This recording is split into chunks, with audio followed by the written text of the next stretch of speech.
Беше тоа на 19. јули 1799 година, кога во текот на походот во Египет, група француски војници на Наполеон го пронашле каменот од Розета, што подоцна му овозможило на Шамполион да ги дешифрира хиероглифите.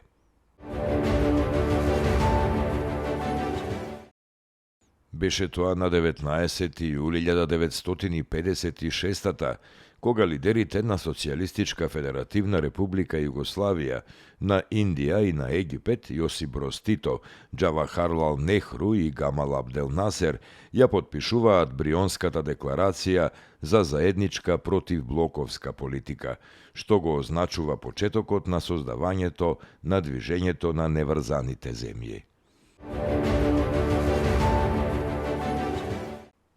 На 19. јули 1967 година Македонската православна црква прогласи автокефалност. Беше тоа на 19. јули 1993 година, кога Република Македонија стана 175-та членка на Организацијата на Обединетите нации УНЕСКО. Беше тоа на 19. јули 2017 година, кога новиот моторен воз од кинеско производство конечно пристигна во Кочани. Набавката нови електрични и моторни композиции од Кина, Македонски железници ја реализираа во текот на летото 2015-та. Во функција беа пуштени композиции на сите релации освен кон Кочани.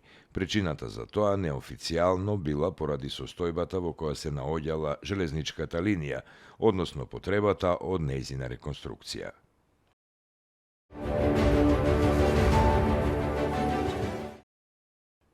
На 19. јули 1921 година е роден Борка Талески, народен херој на Македонија. Тој е непосреден организатор на востанието на 11. октомври.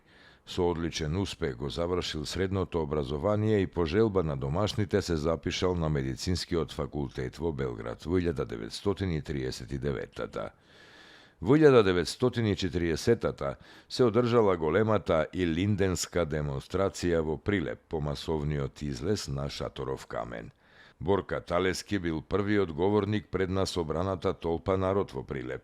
Тој зборувал за независност и самобитност на македонскиот народ и на Македонија, а особено имал познавања од илинденскиот период. Поради овој настан Борка бил уапсен од властите. Тој бил држан во затворот на Ада Циганлија во Белград, а потоа испратен во логорот Ивањица. Од 9 до 19 октомври Борка бил меѓу партизаните по планините околу Прилеп во периодот кога е извршен нападот на 11. октомври 1941 врз бугарскиот учесток во Прилеп.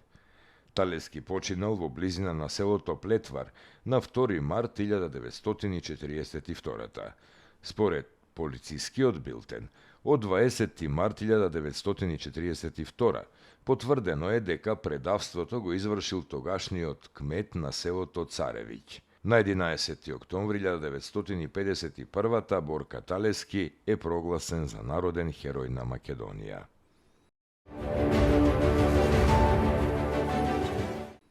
На 19. јули 1954 година почина Малина Попиванова.